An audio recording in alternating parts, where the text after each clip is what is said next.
اعوذ باللہ من الشیطان الرجیم بسم اللہ الرحمن الرحیم الحمد للہ رب العالمین والصلاة والسلام علی محمد وآلہ الطاہرین اللہم صلی علی محمد وآل محمد۔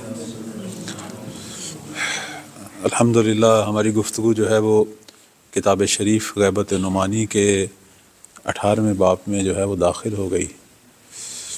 یہ باب سفیانی کے حوالے سے ہے۔ سفیانی کے بارے میں آپ جانتے ہیں کہ امام مہدی علیہ السلام کے ظہور کی حتمی علامات میں سے ایک علامت جو ہے وہ سفیانی ہے۔ حتیٰ ہمارے ائمہ علیہ السلام کے اصحاب یہ آرزو رکھتے تھے کہ یہ سفیانی جو ہے یہ خروج نہ کرے، چونکہ بدترین دشمن جو ہے شیعوں کا، جو مولا کے ظہور سے پہلے جو خارج ہوگا شام کے علاقے سے یا اردن کے علاقے سے یا فلسطین کے علاقے سے، یہ سفیانی ہوگا کہ جس نے جو ہے وہ تقریباً 5 نقطوں پر جو ہے اس کا قبضہ ہوگا۔ شروع میں اس کی جو حکومت جو ہے وہ شروع ہوگی دمشق، اردن، حمص، فلسطین، کنسرین۔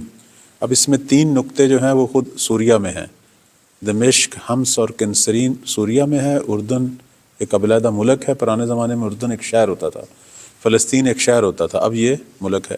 تو گویا 3 ملکوں پر اس کا شروع میں قبضہ ہوگا، پھر یہ عراق میں داخل ہوگا، پھر یہ مکہ و مدینہ تک پہنچے گا۔ تو ایک بہت بڑا جو ہے وہ اسلامی ملک یا اسلامی بلاک جو بھی ہے تشکیل دے گا، اور بدترین مظالم کا زمانہ ہوگا۔ یہ تکفیری ٹائپ یہ شخص ہے، جو کچھ تکفیری کرتے ہیں مسلمانوں کے ساتھ یہ بھی وہی کچھ کرے گا۔ اب اس حوالے سے کچھ روایات ہیں وہ آپ کی خدمت میں بیان کرتا ہوں، اور یہ ساری روایات سند کے اعتبار سے ٹھیک ہیں، چونکہ یہ وہ مطالب ہیں جو ہمارے پاس تمام باقی کتابوں میں بھی ہیں۔ اس کے اندر کوئی خاص ایسی بات نہیں ہے کہ جو خلاف حقیقت ہو یا ہمارے مکتب کے خلاف ہو۔ امام رضا علیہ السلام کا ایک فرمان ہے، فرماتے ہیں کہ خروج مہدی جو ہے وہ سفیانی کے بغیر نہیں ہو سکتا، یعنی یہ حتمی علامات میں سے ہیں، اور یہ وہ علامت ہے کہ جس کے اندر بدا نہیں ہے، یعنی ہر صورت میں یہ علامت جو ہے یہ ظاہر ہوگی۔ اس کی حکومت جو ہے وہ 15 مہینے ہے، اور یعنی دوسرے لفظوں میں یہ ہے کہ 6 مہینے اس کے خروج کے ہیں، 9 مہینے جو ہیں اس کی حکومت کے ہیں، اور ابو سفیان کی نسل سے ہے، اس لیے اسے سفیانی کہتے ہیں، ورنہ اس کا اصل جو نام ہے وہ مختلف روایات ہیں۔ بعض کہتی انبسہ بن مرہ ہے، بعض کہتی ہیں یہ حرب بن انبسہ ہے، بعض کہتی ہیں عثمان بن انبسہ ہے، لیکن انبسہ بن مرہ جو ہے وہ معروف ہے۔ شیعوں کا بدترین دشمن ہے، کہتے ہیں جب یہ عراق پر قبضہ کرے گا اس وقت یہ اعلان کرے گا کہ اگر کوئی کسی ایک شیعہ کا سر کاٹ کے لائے میں اسے 1000 چاندی کے سکے جو ہے وہ دوں گا، یعنی اس حد تک جو ہے اس کی دشمنی جو ہے وہ شیعوں کے حوالے سے واضح ہوگی۔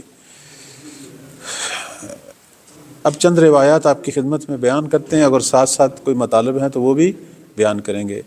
18واں باب آپ ملاحظہ فرمائیں، الباب الثامن عشر ما جاء فی ذکر سفیانی وان امرہ من المحتوم وانہ قبل قیام القائم۔ 18واں باب جو ہے وہ سفیانی کے بارے میں ہے، اور یہ کہ اس کا جو امر ہے یعنی سفیانی کا جو خروج ہے وہ حتمی ہے، اور یہ قائم کے قیام سے پہلے ہوگا۔ اب سب سے پہلی روایت کا متن ملاحظہ فرمائیں، جناب عیسیٰ ابن عین جو ہیں وہ امام صادق علیہ السلام سے نقل کرتے ہیں کہ معصوم نے فرمایا السفیانی من المحتوم، سفیانی جو ہیں وہ حتمی ہے، یعنی ہر صورت میں اس کا خروج ہوگا۔ وخروجہ فی رجب، ماہ رجب میں خروج ہوگا۔ رجب والی جو روایتیں ہیں نا یہ تقریباً صحیح ہیں ساری، خراسانی کا، یمنی کا اور سفیانی کا خروج ماہ رجب سے ہے۔ کہتے ہیں ایک ہی وقت میں عالم اسلام کے 3 نقطوں سے جو ہے وہ 3 رہبر جو ہیں وہ خروج کریں گے۔ 2 رہبر امام مہدی علیہ السلام کے موافق ہیں، یمنی یا یمانی اور خراسانی، اور یہ دشمن ہے۔ وخروجہ فی رجب ومن اول خروجہ الی آخرہ 15 شہرا، یعنی سفیانی کا یہ جو خروج ہے، یہ جو فتنہ ہے، یہ کل 15 مہینے چلے گا۔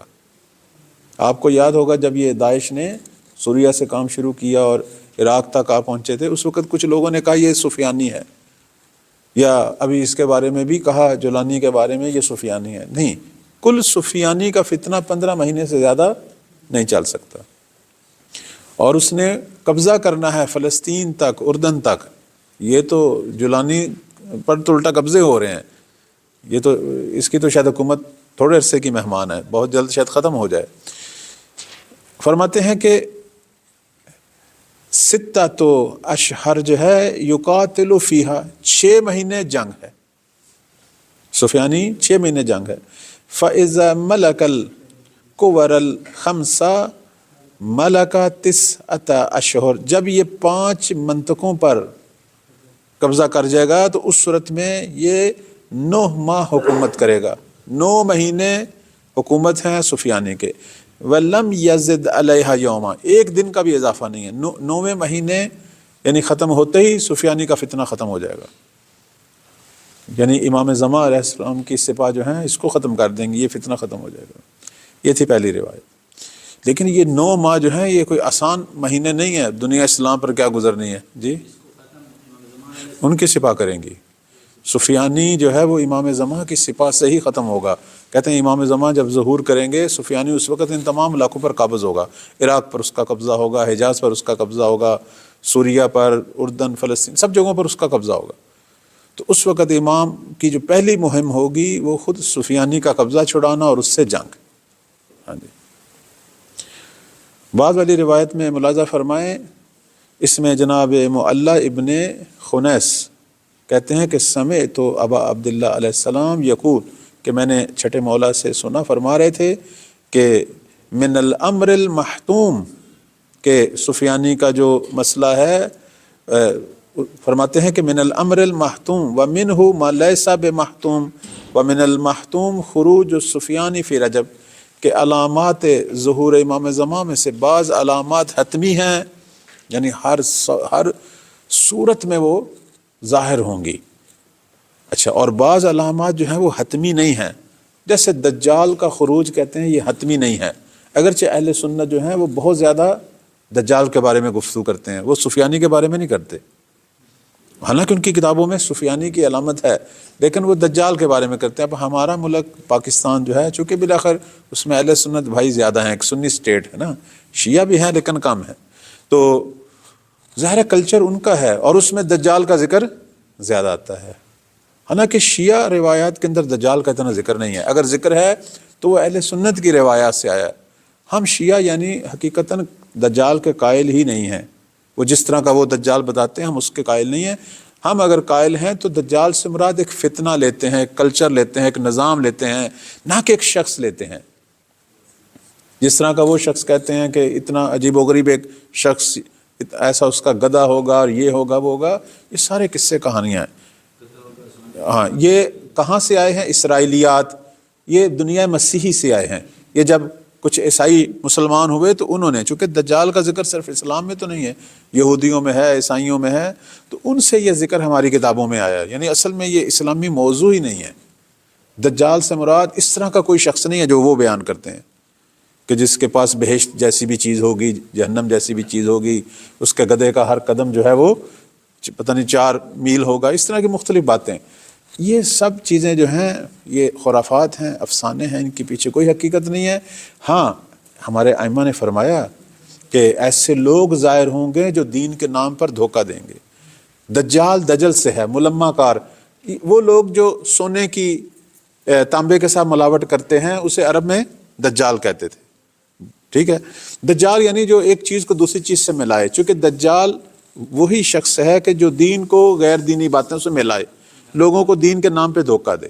اس لیے ہماری بعض روایات میں ہے کہ ایک دجال نہیں 40 دجال ظاہر ہوں گے۔ مراد یہ ہے کہ ہر ملت میں ایسے ایسے رہنما، ایسے ایسے لوگ سامنے آئیں گے جو لوگوں کو دین کے نام سے دھوکے دیں گے، اور وہ ہماری طرح کے لوگ ہوں گے، نہ کہ وہ اس قسم کی جس طرح کی وہ شکل بیان کرتے ہیں اس کی کوئی حقیقت نہیں ہے۔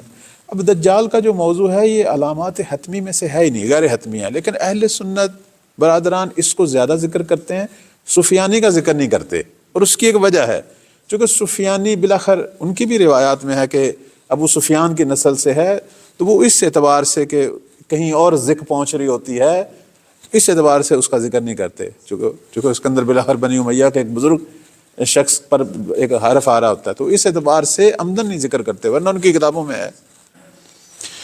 تو پس وہ جو علامتیں حتمی ہیں وہ یہی ہیں 5، جو پہلے بھی عرض کی، سفیانی کا خروج ہے، یمنی کا قیام ہے، آسمانی آواز ہے، اور خسف بیدا، وادی بیدا میں ایک لشکر کا دھنسنا، یہی سفیانی کے لشکر کا دھنسنا، اور نفس زکیہ کی شہادت۔ یہ 5 علامات ہیں جو حتمی ہیں۔ غیر حتمی اب بہت ساری چیزیں ہیں، اس کے اندر دجال والا مسئلہ ہے، اس کے اندر سورج کا مغرب سے نکلنا، یہ بھی علامات غیر حتمی میں سے ہے، یا مثلا جو ہے مختلف قسم کی بیماریاں، مختلف قسم کے زلزلے، مختلف باقی چیزیں جو ہیں وہ ساری وہی ہیں کہ جنہیں ہم کہتے ہیں غیر حتمی۔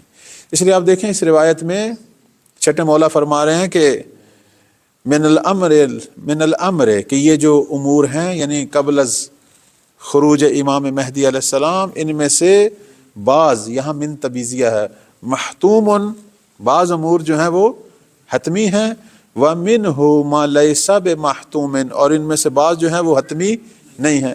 وَمِنَ الْمَحْتُوم، اور وہ جو امور حتمی ہیں، خروج السفیانی فی رجب، ان میں سے کیا ہے؟ سفیانی کا ماہ رجب میں خروج۔ تیسری روایت کی طرف توجہ فرمائیں، یہ امام محمد باقر علیہ السلام سے نقل ہوئی، اللہم صلی اللہ علیہ وسلم، فرماتے ہیں کہ ایک نصیحت ہے مکتب تشیع کو، اپنے ماننے والوں کو، فرماتے ہیں اتقوا اللہ واستعینوا علی ما انتم علیہ بالورع والاجتہاد، فرماتے ہیں کہ اے شیعو تقوی اختیار کرو، جس چیز پر تم ہو اس چیز پر اب تم اپنے تقوی اور اجتہاد سے جو ہے وہ مدد لو۔ یعنی شیعوں کے اندر صرف ایک چیز کی کمی ہے، دین ان کا حق ہے، دین ان کا جو ہے وہ طلا ہے، سونا ہے، اس طرح کا دین کسی کے پاس نہیں۔ کمی کس چیز کی ہے؟ طاعت کی، تقوی کی، کوشش کی، اس چیز کی کمی ہے۔ فرماتے ہیں وَاسْتَعِینُوا عَلَىٰ مَا أَنْتُمْ، جس چیز پر تم ہو اب اس پر جو ہے مدد لو، کس چیز سے؟ بالورع، تقوی کی بلند ترین حالت پیدا کرو۔ ورع تقوی کے اندر بلند ترین حالت ہے۔ ایک سادہ سا فرق میں بیان کروں، متقی جو ہے وہ حرام سے بچتا ہے، اور جو صاحب ورع ہو وہ ہر مشتبہ چیز سے بھی بچتا ہے، جس میں حرام کا شبہ ہو وہ اس سے بھی اپنے آپ کو بچاتا ہے، اسے کہتے ہیں مقام ورع۔ یعنی مقام ورع ایک قسم کا عصمت کے ساتھ ملتا ہوا رتبہ ہے۔ جیسے آپ نے سنا ہے بعض لوگ جو ہیں وہ واجبات اور محرمات کا خیال رکھتے ہیں، اور بعض مکروہات اور مستحبات کا بھی ساتھ ساتھ خیال۔ جو حرام سے بچے وہ متقی، جو مکروہ سے بچے وہ صاحب ورع ہے۔ تو مولا فرماتے ہیں کہ اپنے اندر حالت ورع پیدا کرو، والی اجتہاد، اور سستی نہیں، کوشش کرو، جد و جہد کرو، فی طاعت اللہ، اللہ کی اطاعت میں۔ اور اس کے بعد فرماتے ہیں کہ فَإِنَّ أَشَدَّ مَا يَكُونُ أَحَدُكُمْ اغتباطًا بما هو فیہ من الدین، یہ جو تمہارے دشمن تم پر غبطہ کھاتے ہیں، جو سب سے زیادہ چیز رشک آور ہے تمہارے اندر، وہ تمہارا دین ہے، کہ جو اسلام کے اندر کسی کے پاس نہیں ہے، کسی مسلمان مکتب کے پاس وہ چیز نہیں ہے۔ فرماتے ہیں کہ اب یہ کیسے ہمیں پتہ چلے گا؟ اس کی ایک مثال یا اس کو تشریح اس طرح کر رہے ہیں کہ لو قد سار فی حد الاخرہ، جب آپ آخری نقطے تک پہنچیں گے، یعنی دنیا کو چھوڑ رہے ہوں گے، وَأَنْقَطَعَتِ الدُّنْيَا عَنْهُ، اور دنیا سے جدا ہو رہے ہوں گے، فَإِذَا سَارَ فِي ذَلِكَ الْحَدِّ، اس حد تک جب پہنچیں گے، یعنی اس جہاں سے دوسرے جہاں منتقل ہوں گے، اس وقت عرف انہ قد استقبل النعیم والکرام من اللہ والبشرى بالجنہ، اس وقت وہ اللہ کی نعمتوں کو دیکھے گا، اس وقت وہ عزت دیکھے گا، اس وقت وہ جنت کی بشارت دیکھے گا، چونکہ اس وقت دیکھے گا کہ ملائکہ جو ہیں وہ اس کے استقبال میں آئے ہیں۔ وَآمِنَ مِمَّا كَانَ يَخَافُ، اور وہ جس چیز سے ڈرتا تھا، قبر کے عذاب سے ڈرتا تھا، موت کی سختیوں سے ڈرتا تھا، اس سے اللہ اسے محفوظ رکھے گا۔ وَأَيْقَنَ، اور پھر اسے اس وقت یقین ہوگا کہ أَنَّ الَّذِي كَانَ عَلَيْهِ هُوَ الْحَقُّ، کہ میں جس راہ پر تھا، میں جس مکتب پر تھا، وہ مکتب حق تھا۔ فرماتے ہیں کہ وَأَنَّ مَنْ خَالَفَ دِينَهُ عَلَى بَاطِلٍ، یہ دین جو تمہارے پاس ہے یہ وہ دین ہے، اس کا جو بھی مخالف ہے وہ باطل پہ ہے۔ کہتے ہیں دین تشیع ہے جس نے آنے والے دور میں پوری دنیا پہ حکومت کرنی ہے۔ یہ تو اب دیگر مکاتب حتیٰ دیگر مذاہب کے لوگ بھی کہہ رہے ہیں، اس کے اندر کشش ہے۔ چونکہ آپ دیکھیں اس وقت دنیا کے باطل کے سامنے ایک ہی دین کھڑا ہے، وہ دین تشیع، شیعوں میں بھی اثنا عشری شیعہ، اور اس سے پتہ چلتا ہے کہ اصل اسلام کہاں ہے، اصل حق کہاں ہے۔ فرماتے ہیں کہ وَأَنَّهُ حالک، جو مخالف ہیں اس دین کے وہ سارے کے سارے ہلاک ہو جائیں گے۔ پھر فرماتے ہیں فَأَبْشِرُوا، اے میرے شیعو تم بشارت دو، ثُمَّ أَبْشِرُوا، پھر بشارت دو، بِالَّذِي تُرِيدُونَ، جس سے چاہتے ہو، یعنی تبلیغ پہ جاتے ہو لوگوں کو بشارت دو۔ أَلَسْتُمْ تَرَوْنَ أَعْدَاءَكُمْ يَقْتَتِلُونَ فِي مَعَاصِي اللَّهِ، تم نہیں دیکھ رہے کہ تمہارے دشمن ایک دوسرے کو اللہ کی معصیت میں قتل کر رہے ہیں۔ چونکہ شیعہ جب بھی لڑتا ہے حق و باطل کی جنگ لڑتا ہے، ٹھیک ہے، معصیت کی جنگ نہیں کرتا، ایسی جنگ نہیں کرتا جس میں دونوں طرف جو ہیں وہ خدا کی نافرمانی میں ہو۔ وَيَقْتُلُ بَعْضُهُمْ بَعْضًا عَلَى الدُّنْيَا دُونَكُمْ، تمہارے علاوہ سارے جو ہیں وہ دنیا کی خاطر ایک دوسرے کو قتل کریں گے۔ وَأَنْتُمْ فِي بُيُوتِكُمْ آمِنُونَ فِي عُزْلَةٍ عَنْهُمْ، مراد یہ تھا کہ اس زمانے میں امام باقر علیہ السلام کے زمانے میں بنی امیہ کی حکومت ختم ہو رہی تھی، بنی عباس کی حکومت آ رہی تھی۔ بنی عباس اور بنی امیہ میں جنگ تھی، ایک دوسرے کو قتل کر رہے تھے، اور دونوں گروہ ناحق تھے، دونوں باطل پہ تھے۔ اس وقت ہمارے ائمہ اپنے شیعوں کو کہہ رہے تھے کہ گھروں میں بیٹھے رہیں، آپ کو اس جنگ میں داخل ہونے کی، ان کو ایک دوسرے کو مارنے دیں، چونکہ دونوں طرف ناحق ہیں، کوئی بھی ہمارا نہیں ہے۔ یہ تقریباً اسی زمانے کے ساتھ تفسیر ہوگی یہ روایت۔ فرماتے ہیں کہ نہیں دیکھ رہے کہ لوگ جو ہیں، چونکہ بنی عباس بھی خدا کے لیے تھوڑا لڑ رہے تھے، وہ اپنے حکومت کی خاطر، حب دنیا کی خاطر، ریاست کی خاطر، یہ کہہ رہے ہیں دیکھو ایک دوسرے کو قتل کر رہے ہیں، لیکن تم اپنے گھروں میں رہو، آمنون فی عزلۃ عنہم، ان سے جدا رہو تاکہ تمہاری جان محفوظ رہے۔ پھر اس کے بعد فرماتے ہیں وَكَفَى بِالسُّفْيَانِ نَقِمَةٌ لَكُم مِّنْ عَدُوِّكُمْ، فرماتے ہیں کہ یہاں تک تم اپنے گھروں میں رہو کہ سفیانی آئے، اور سفیانی جب آئے گا تو شروع میں اس کے ساتھ لڑنے کی ضرورت نہیں، چونکہ سفیانی تمہارے دشمنوں سے خود لڑے گا، چونکہ ہمارے مد مقابل جو فریق ہیں وہ آپس میں ایک دوسرے سے لڑیں گے۔ سفیانی جب آئے گا کہتے ہیں اس وقت دنیا اسلام میں جنگ ہوگی، کئی گروہ دھڑے آپس میں لڑ رہے ہوں گے، ٹھیک ہے، جسے ہمارے ہاں کیا کہتے ہیں جنگ کو، میں نے اس دفعہ پہلے بھی اس بارے میں گفتگو ہوئی تھی، ہم کہتے ہیں جنگ کرکیسیہ، امام زمان کے ظہور سے پہلے دنیا اسلام میں ایک جنگ ہوگی جسے کہتے ہیں جنگ کرکیسیہ۔ یہی نہر فرات جو ہے اس کے اندر کوئی ایسی چیز نکلے گی، اب وہ کوئی معدنیات میں سے کوئی چیز ہے، کوئی خزانہ ہے کہ جس کو لینے کے لیے لوگ لڑیں گے، اس میں عرب ہوں گے، کرد ہوں گے، ترک ہوں گے، فارس کے لوگ ہوں گے، مختلف، حتیٰ رومی یعنی غیر مسلم، یہ آپس میں لڑیں گے، ایک بہت بڑی جنگ بپا ہوگی جسے کہتے ہیں جنگ کرکیسیہ۔ اور اس کو مسیحی دنیا میں بھی ایک نام دیا گیا ہے، آرمگڈون کہتے ہیں اسے، آرمگڈون، جو انجیل میں اس کا ذکر ہے۔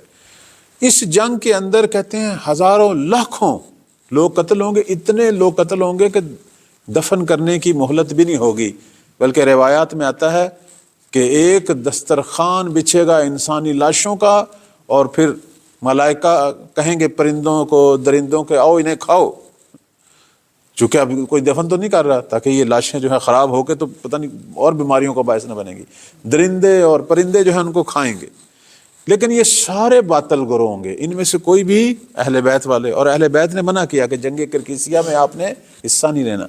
اس جنگ کے اندر سفیانی بھی شامل ہوگا، اور وہ سب سے لڑ کے سب کو شکست دے کے وہ فاتح جنگ کرکیسیہ ہوگا، اور اس کے بعد ان تمام علاقوں پر جو ہے وہ قبضہ کر لے گا۔ جب وہ اس جنگ سے فارغ ہوگا پھر اسے اب دنیا اسلام میں سوائے شیعوں کے کوئی اور دشمن نظر، پھر شیعوں کی اس سے جنگ کا زمانہ شروع ہوگا، لیکن شروع میں اس سے لڑنے کی ضرورت نہیں ہے۔ فرماتے ہیں کہ وَكَفَى بِالسُّفْيَانِ نَقِمَةً لَكُم مِّنْ عَدُوِّكُمْ، سفیانی کافی ہے کہ وہ عذاب بنے تمہارے دشمنوں کے لیے۔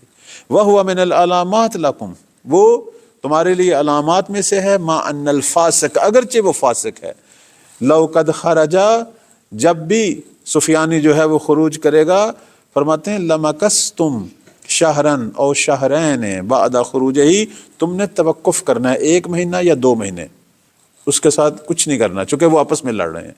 لَمْ يَكُنْ عَلَيْكُمْ بَأْسٌ، اور وہ جو ہے کوئی مشکل جو ہے آپ کے لیے پیش نہیں آئے گی، حتیٰ یقتل خلقا کثیرا دونکم، یہاں تک کہ بہت ساری مخلوقات جو ہیں وہ قتل ہو جائیں، لیکن آپ شیعہ اس میں قتل نہیں ہوں گے۔ فقال له بعض اصحابہ، تو یہاں بعض جو اصحاب تھے ہمارے پانچویں مولا کے، انہوں نے کہا فکیف نصنع بالعیال اذا کان ذلک، کہ جب اس طرح کے حالات آئیں تو ہم بھی بچوں کے ساتھ پھر ہم کیا کریں؟ فرماتے ہیں یتغیب الرجال منکم، صرف تمہارے مرد جو ہیں وہ سفیانی سے غائب ہو جائیں، یعنی اس کے نگاہوں میں نہ آئیں، چونکہ وہ اپنی طاقت بڑھانے کے لیے ہو سکتا ہے شیعوں کو استعمال کرنے کی کوشش کرے، تم نے ان کی باتوں میں یا اس کے سامنے نہیں آنا۔ فَإِنَّ حَنَكَهُ وَشَرْحَهُ إِنَّمَا هِيَ عَلَى شِيَّتِنَا، فرماتے ہیں کہ اگرچہ اس کا شر، اس کے حرص جو ہے وہ ہمارے شیعوں کی طرف ہے، چھوڑنے والا نہیں ہے ہمارے شیعوں کو، آئے گا، ٹھیک ہے، لیکن تم جو ہے اپنے آپ کو اس سے غائب کرو، یعنی اسی پہلے مہینے 2 مہینوں میں اس کے سامنے نہیں آنا، اگرچہ اگر سامنے آؤ گے تو شر پھیلے گا، وہ حرص پیدا کرے گا، آپ کو بھی اپنی گرفت میں لے۔ اب لوگ پریشان تھے کہ ہماری جو ہے خواتین کے ساتھ کیا ہوگا، فرماتے ہیں وَأَمَّا النِّسَاءُ فَلَيْسَ عَلَيْهِنَّ بَأْسٌ، خواتین کو کچھ نہیں کہے گا۔ یہ جب تکفیری گروپ آتا ہے سوریہ میں، عراق میں یا افغانستان میں، ان کے اور سفیانی میں فرق یہی ہے، یہ دقیق نکتہ ہے، سفیانی شیعہ خواتین کے ساتھ اس کا کوئی لین دین نہیں ہے، خواتین کے ساتھ لین دین نہیں ہے، یعنی اب یہ اس کی کوئی غیرت ہے عرب کی یا کیا مسئلہ ہے، وہ مرد شیعہ مردوں کے ساتھ اس کی مشکل ہے، لیکن یہ جب بھی آئے، داعش آئی، یہ طالبان آئی، یا جو بھی آئے، انہوں نے خواتین پر بھی بہت ظلم کیا، انہوں نے بے عنوانی کنیز، مسلمان خواتین کو بے عنوانی کنیز جو ہے وہ بیچا گیا، ان کے ساتھ کیا ظلم نہیں کیا، بچوں کے ساتھ۔ لیکن سفیانی کے بارے میں کہتے ہیں وہ مردوں کے ساتھ اس کی جنگ ہے، خواتین کے ساتھ جو ہے وہ خواتین امان میں ہے۔ ایک نشانی جو ہے باقی تکفیریوں کی اور سفیانی کے ساتھ یہی ہے، البتہ وہ ان سب سے بدتر ہے ظلم میں، لیکن کہتے ہیں نا کوئی ایک اچھا پوائنٹ جو ہے کسی دشمن میں بھی، وہ یہ بھی ہے۔ فرماتے ہیں کہ فَلَيْسَ عَلَيْهِنَّ بَأْسٌ، خواتین کے لیے کوئی مشکل نہیں ہوگی انشاءاللہ تعالی۔ قیل، تو ان سے پوچھا گیا کہ فَإِلَىٰ أَيْنَ مَخْرَجَ الرِّجَالِ وَيَهْرُبُونَ مِنْهُمْ، لوگ کدھر جائیں، کہاں فرار کریں؟ اب یہاں توجہ کریں، فقال، تو مولا نے فرمایا من اراد منہم ان یخرج، اگر کوئی چاہتا ہے، نکلنا چاہتا ہے، مثلا گھروں سے نکلنا ہے آپ نے اس زمانے میں، البتہ یہ ہم لوگوں کے لیے نہیں، ہم تو پاکستان، انڈیا یا ایران، ان لوگوں کو کوئی پریشانی نہیں ہے، یہ ان شیعوں کے بارے میں ہے کہ جو ان علاقوں میں ہیں جہاں سفیانی کا، عراق کے لوگ، سوریہ کے لوگ، فلسطین، اردن، ان علاقوں کے شیعوں کے لیے، ہمارے لیے نہیں۔ فرماتے ہیں کہ اگر کوئی خروج کرنا چاہتا ہے، یخرج الی المدینہ او الی المکہ، یا مدینہ کی طرف چلا جائے یا مکہ کی طرف، وَإِلَىٰ بَعْضِ الْبُلْدَانِ، یا اور شہروں کی طرف کہ جہاں یہ فتنہ نہیں ہے۔ ثُمَّ قَالَ مَا تَصْنَعُونَ بِالْمَدِینَہ، پھر فرماتے ہیں، پھر مدینہ سے روکتے ہیں، فرماتے ہیں کہ مدینہ میں اب کیا کرو گے؟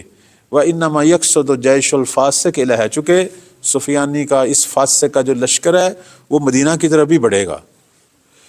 وَلَكِنْ عَلَيْكُمْ بِمَكَّةٍ، یہاں سے امام پھر آخری نصیحت کیا کرتے ہیں؟ کہتے ہیں بہتر یہ ہے کہ تم سب جو ہے وہ مکہ چلے جاؤ، کیوں؟ چونکہ مکہ میں امام زمان کا ظہور ہونا ہے، امام کے ظہور سے پہلے جو ہے بے عنوانے لشکر جو ہے آپ سب چلے جاؤ۔ ویسے بھی ہم نے روایات میں پڑھا ہے کہ جب مولا کے ظہور کی نشانیاں شروع ہوں گی، پوری دنیا سے شیعہ جو ہیں وہ مکہ کا رخ کریں گے، چونکہ مکہ جو ہے وہ آغاز قیام ہے مولا، بیت الحرام، مسجد حرام جو ہے وہ مولا کے ماننے والوں سے بھری ہوگی جب مولا کا جو ہے وہ اعلان ہوگا، یا وہ جب رسمی طور پر جو ہے وہاں سے ظہور فرمائیں گے۔ فَإِنَّهَا مَجْمَعُكُمْ، تم سب شیعوں کے جمع ہونے کی جگہ جو ہے وہ مکہ ہے۔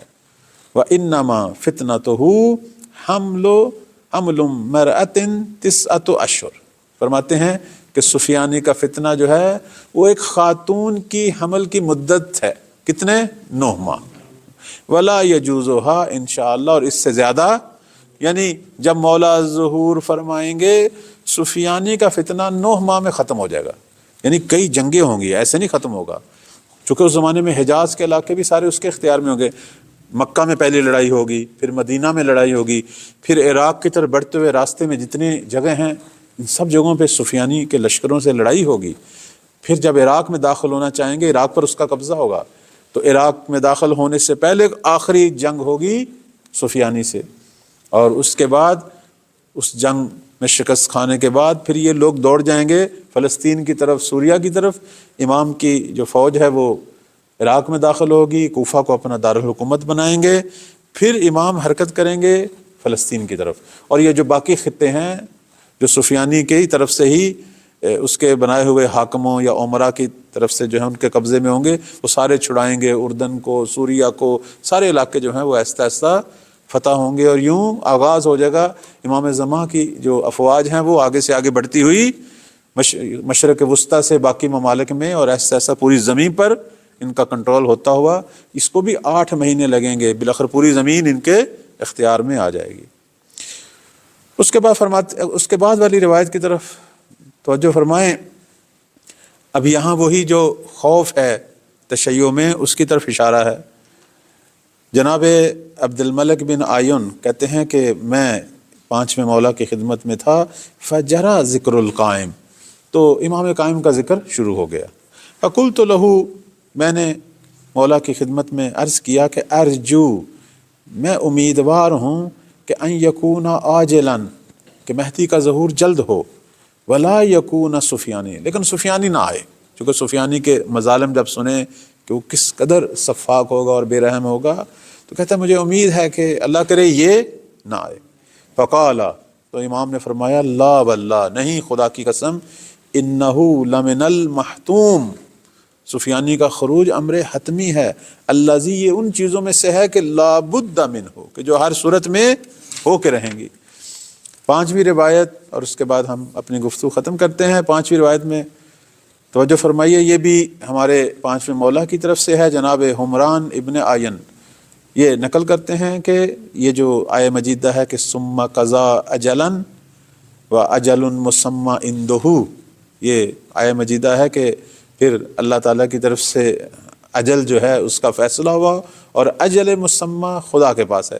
دیکھیں یہ شاید پہلے بھی میں نے گفتگو کی ہے کہ اجل جو ہے وہ 2 قسم کی ہے، 2 قسم کے فیصلے ہیں۔ ایک اجل جو ہے اجل حتمی ہم کہتے ہیں، اور ایک اجل جو ہے وہ اجل موقوف یا غیر حتمی یا اجل معلق کہتے ہیں، ٹھیک ہے۔ یہ جو اجل حتمی ہے اسے اجل مسمی بھی کہتے ہیں۔ میں نے ایک دفعہ پہلے یہاں بات لوح محفوظ کی یہاں کی آپ کی خدمت میں، کہ پروردگار کے پاس 2 قسم کی لوح ہے، ایک لوح محفوظ ہے، ایک لوح محو اور اثبات ہے۔ لوح محفوظ وہی اجل مسمی ہے، اجل محتوم ہے، یعنی جس کا علم صرف اللہ کے پاس ہے۔ جس طرح اس آیت میں دیکھیں اجل مسمی اللہ کے پاس ہے، اس کے اندر کوئی تبدیلی نہیں ہے۔ لیکن ایک لوح محو اثبات ہے۔ لوح محو اثبات کیا ہے کہ جس کا علم اللہ نے انبیاء کو دیا ہے، ائمہ کو دیا ہے، اس کے اندر تبدیلی ہے۔ مثلا لوگوں کے نیک اعمال سے اللہ فیصلہ، جیسے وہ اس دن میں نے واقعہ بھی آپ کو سنایا کہ ایک شخص نے توہین کی پیغمبر کی، آپ نے اس کے مرنے کی خبر دی لیکن وہ نہیں مرا، پھر آپ نے فرمایا اس نے کوئی ایسا کام کیا، اور ثابت بھی ہوا کہ ایک فقیر کی مدد کی، تو خدا نے اس کی جو ہے وہ زندگی بڑھا دی ہے۔ جیسے ہمیں بھی ہے کہ قطع رحمی کرو گے تو جلدی موت آئے گی، یعنی رزق بھی کم ہوگا اور موت بھی جل جائے گی، لیکن صلہ رحمی کرو گے زندگی بڑھ جائے گی۔ تو کچھ چیزیں جو ہیں وہ ہمارے اعمال پر بڑھتی اور گھٹتی ہیں، جس میں عمر ہے، رزق ہے، ٹھیک ہے، بہت ساری چیزیں ہیں، بیماریوں کا آنا نہ آنا، یا اور بہت سارے امور، توفیقات کا کم ہونا زیادہ ہونا۔ اسے ہم کہتے ہیں کہ یہ کون سی اجل ہے؟ یہ اجل موقوف ہے، یہ لوح محو اثبات ہے۔ لیکن اس کا جو قطعی فیصلہ ہے وہ سارا کہاں لکھا ہوا ہے؟ لوح محفوظ میں، اجل مسمی میں۔ اس کا علم صرف اور صرف اللہ کے پاس ہوتا ہے، ٹھیک ہے، وہ خدا کے ساتھ مخصوص علم ہے، وہ اللہ کسی کو عطا نہیں کرتا۔ اس لیے آپ دیکھیں پروردگار نے فرمایا اجل مسمی عندہ، اس میں نہیں کہا کہ کچھ اور لوگ بھی ہیں، نہیں، یہ اسی کے پاس ہے۔ اب اس کی تشریح میں ہمارے 5ویں مولا نے فرمایا انہما اجلان، 2 قسم کی اجل ہے، اجل محتوم، اجل موقوف۔ محتوم یعنی حتمی کہ جس کے اندر کوئی تبدیلی نہیں، لیکن موقوف یعنی اس کے اندر تبدیلی کا چانس ہے، مثلا ایک آدمی کی عمر بظاہر 20 سال ہے، 100 سال ہے، تو یہ آگے پیچھے ہو سکتی ہے اس کے اعمال پر. اس لیے کہتے ہیں امام زمان کا جو خروج ہے، جو ظہور ہے، وہ بھی اجل موقوف ہے. یعنی اگر ہم تیاری کریں گے تو ظہور ہوگا، اگر تیاری نہیں کریں گے تو اسی طرح مؤخر ہوتا ہوتا ہوتا پتہ نہیں اب وہ کون سی ملت پہ جا کے رکے گا کہ کس ملت کے زمانے میں مولا نے. تو ہماری تیاری پہ ہے، علامات پہ نہیں ہے. علامات صرف یہ دکھانے کے لیے ہیں کہ یہ جو مہدی جس نے دعویٰ کیا یہ سچا ہے یا جھوٹا. چونکہ تاریخ میں کتنے ہی لوگوں نے جھوٹے دعوے کیے مہدی ہونے کے. جیسے ہمارے ملک کے اندر اس کی مثال مرزائی فتنہ قادیانیت ہے، اس نے بھی مہدی ہونے کا جھوٹا دعویٰ کیا. تو اب وہاں بھی علماء نے یہی پوچھا تھا کہ علامات کہاں ہیں. تو علامات سچے مہدی کے ظہور کو ثابت کرنے کے لیے ہیں، نہ کہ علامات پر منحصر ہے. ٹھیک ہے جی. تو اب حمران نے کہا مولا سے کہ مل محتوم، محتوم کیا ہے؟ الذی للہ فیہ المشیہ، جس میں خدا کی مشیت ہے. یہ جو خدا نے شروع سے فیصلہ کیا ہے کہ ایک آدمی کو میں نے کتنی عمر دینی ہے، کتنا رزق دینا ہے. وہ جو مولا کہتے ہیں رزق تقسیم ہے. اچھا وہ جو تقسیم شدہ رزق ہے اس کے اندر کمی بیشی ہمارے اپنے اختیار میں ہے کہ ہم معمولاً وہ تقسیم شدہ رزق مکمل نہیں لے پاتے. وہ ہمارے کاموں پہ منحصر ہوتا ہے کہ کس طرح کے کام کریں گے تو پورا ملے گا، ورنہ اس کا کچھ حصہ ملتا ہے. ٹھیک ہے. اس لیے آپ دیکھیں امیر المومنین کا فرمان فرماتے ہیں کہ اگر غلط حرام کاموں سے بھی کوئی رزق کماتا ہے تو وہ اتنا ہی لے پائے گا جتنا اللہ نے اس کے لیے اس سے زیادہ، چونکہ اصل وہ تقسیم شدہ ہے. تو فرماتے ہیں کہ یہ وہ چیز ہے جس میں خدا کی مشیت ہے، وہ صاحب مشیت ہے کہ اس نے کتنا فیصلہ کیا ہے. قال حمران، تو جناب حمران نے کہا کہ انی لارجو ان یکون اجل سفیانی من الموقوف، مجھے تو یہی امید ہے کہ اللہ کرے ایسا ہی ہو کہ سفیانی کا خروج اجل موقوف میں سے ہو، یعنی محو اثبات میں سے ہو. یعنی یہ نہ ہو، چونکہ اجل موقوف ممکن ہے ایک چیز اصلا اتفاق ہی نہ ہو، لوگوں کے عمل سے وہ مصیبت ٹل جائے. ٹھیک ہے. فقال ابو جعفر، تو یہاں پانچویں مولا نے فرمایا لا واللہ، نہیں، خدا کی قسم، انہو لمن یہ حتمی ہے، سفیانی نے ہر صورت میں آنا ہی آنا ہے. یہ فتنہ وہ ہے کہ جو خدا کی طرف سے طے شدہ فتنہ ہے، یہ آنا ہے، ہر صورت میں آنا ہے. تو آغا یون آپ کی خدمت میں نے واضح کیا کہ علامات حتمی اور غیر حتمی میں یہی فرق ہے کہ حتمی ہر صورت میں ظاہر ہوگی اور اس کی مثال خود سفیانی ہے، اور غیر حتمی کی مثال جیسے میں نے مثال دی تھی دجال کی کہ دجال جو ہے اگرچہ اس کا ذکر زیادہ ہوتا ہے لیکن یہ علامات غیر حتمی. دجال کے بارے میں یہاں شیعہ ہمارے جو علماء ہیں ان کی یہی رائے ہے. البتہ کچھ ہیں جو کہتے ہیں کہ یہ ایک شخص سے معین ہے، ورنہ اکثر جو ہیں ہمارے علماء وہ یہی کہتے ہیں کہ دجال فتنہ ہے، ایک کلچر ہے، ایک صفت ہے، ایک شاید نظام ہے. اور اس وقت بھی کہتے ہیں پوری دنیا پر دجال نظام ہے. کیوں نہیں ہے؟ مولا امام زمان کے ظہور کو روکنے کے لیے یہ صہیونیست، یہ سارے دشمنان جو ہیں، مغربی دشمن یا خود مسلمانوں کے بھیس میں، یہ سارے مولا کا ظہور روکنا چاہتے ہیں. یہ سارا اسی نظام کا حصہ ہے. دجال کانا ہے. اب اس کی مختلف تفسیریں ہو رہی ہیں. کانے سے مراد ایک آنکھ والا انسان نہیں ہے، تک چشم نظام ہے. جیسے آپ اس کی ایک مثال بڑی خوبصورت جو تشریح اب آج کے دور میں لیٹسٹ تشریح ہے وہ یہ ہے کہ اب آپ دیکھیں کہ دنیا میں سب لوگ مادی کلچر کی طرف ہی بڑھ رہے ہیں، مادیت کی طرف رجحان زیادہ ہو گیا ہے، چاہے مسلمانوں کے بچے کیوں نہ ہو.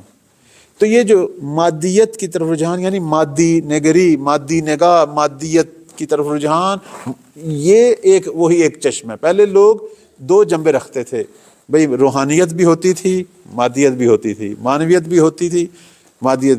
اب جو ہے وہ سارے مادی ہوتے جا رہے ہیں، حتیٰ وہ جو روحانی لوگ ہیں وہ بھی مادی ہوتے جا رہے ہیں. تو کہتے ہیں کہ یک چشم ہوگا، یعنی دنیا آئندہ زمانے میں سب لوگ جو ہیں وہ مادی نگاہ سے سب کو دیکھیں گے، عزت کا معیار جو ہے وہ مادیت ہوگی. تو یہ ایک چشم ہونے سے مراد یہ ہے، یعنی نگاہ جو ہے وہ ایک طرح کی ہو جائے گی سب کی. اور آج ہم تقریباً اسی دور میں ہیں. اب آپ دیکھیں، اب آئندہ کی جو نسلیں آپ کے سامنے آ رہی ہیں، امریکہ میں ہو، پاکستان میں ہو، کوئی فرق نہیں پڑتا، سب کی سوچ ایک ہے، چونکہ سب کے پاس موبائل ہے، اور موبائل کے اندر جو کچھ ہو رہا ہے پوری دنیا کے بچے اور جوان، ان کا کلچر بھی ایک جیسا ہے، ان کی سوچیں ایک جیسی ہو گئی ہیں، ان کی خرابیاں ایک جیسی ہیں، ان کی بیماری، حتیٰ ان کے گناہ ایک جیسے ہیں. ایسے نہیں ہے؟ سب ایک طرح کے، ایک ویڈیو بنتی ہے کروڑوں لوگ دیکھتے ہیں اور سب کی ایک ہی سوچ ہوتی ہے، یہ نہیں فرق نہیں پڑتا وہ مسیح خاندان سے ہے، وہ یہودی ہے، وہ ہندو ہے، وہ مسلمان ہے، ایک ہی سوچ ہے۔